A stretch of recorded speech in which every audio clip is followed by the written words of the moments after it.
Hey guys, this is the TheGearTester, kind of a continuation of our plywood penetration test. This is a 44 Magnum from a Ruger Red Hawk, 5.5 inch barrel.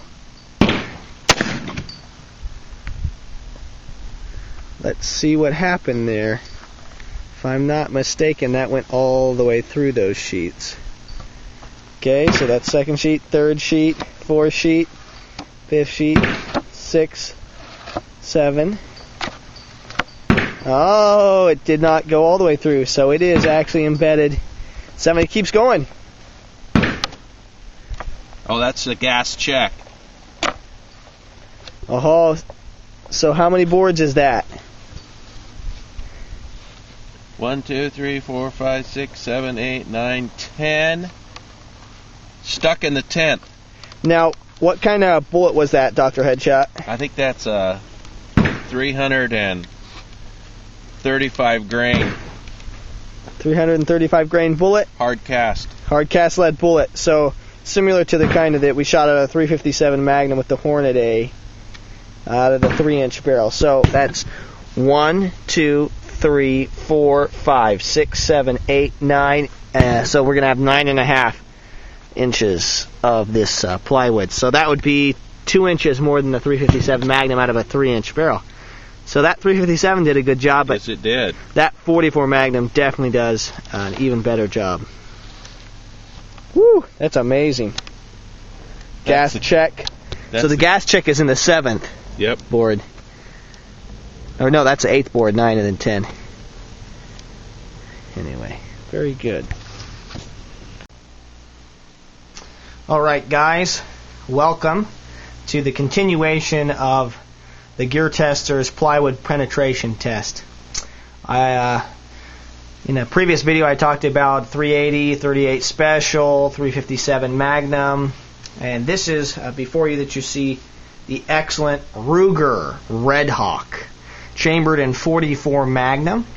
It weighs about 52 ounces, has a 5.5 inch barrel. It is a powerhouse.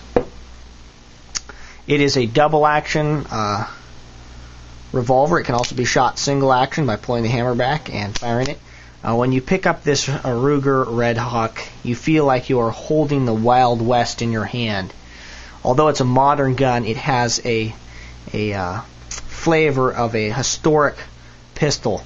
Ruger has taken a lot of what they learned in their single action Western revolvers and applied that here to the Ruger Red Hawk, but allowing you to have that double action trigger, being able to pull the trigger instantly and fire the rounds, or being able to be a little more accurate and use the single action, is definitely a bonus. In the previous clip of this video, you saw us shoot this gun. Use this gun shooting a 335 grain hard cast bullet. This is a hand load that Dr. Headshot has worked on. This is his bare load. It's comparable to a Buffalo Bore, a 344 Magnum Buffalo Bore hard cast lead bullet, one of those loadings. It went through 9.5 inches of plywood. Very powerful. You can't argue with the penetration and its ability, the shock wave that this 335 grain bullet brings. This is the 180 grain Buffalo Bore bullet that I fired in my other video through 7.5 inches of plywood. So 357 Magnum did a good job. The 44 Magnum blew it away. It got 2 more inches of penetration. It is a bigger bullet. I fired that, a 357 Magnum bullet, with this J-frame, Smith & Wesson Model 60, 3-inch barrel, and it got 7.5 inches. This one here, out of the Ruger Red Hawk, got 9.5 inches, so we got an extra 2 inches. Definitely, it's a bigger projectile moving through, so you are getting more shock, more power, more trauma to what you'd be shooting. The Ruger Red Hawk would be an excellent weapon, an excellent tool to have if you are doing backpacking or a fishing excursion out in the wilderness where you might encounter bears, such as grizzly bears. I think the 44 Magnum is probably very capable, especially in the kind of loading that we were shooting here. Hard cast lead bullet, going very fast, designed to penetrate and cause damage. It would definitely be a good weapon to carry as a fisherman, as a backpacker, or something like that. Certainly would do a better job than the 357 Magnum, either in this J-frame or in this Smith & Wesson 686P 357 Magnum gun. This Red Hawk has just a completely different feel. I just want to go back over that again. I like these guns. These are my guns. This is not my gun. This is on loan from Dr. Headshot. But these Smith & Wesson guns are mine, and I love them, and I like the hold grip that they have, and that it soaks up the recoil.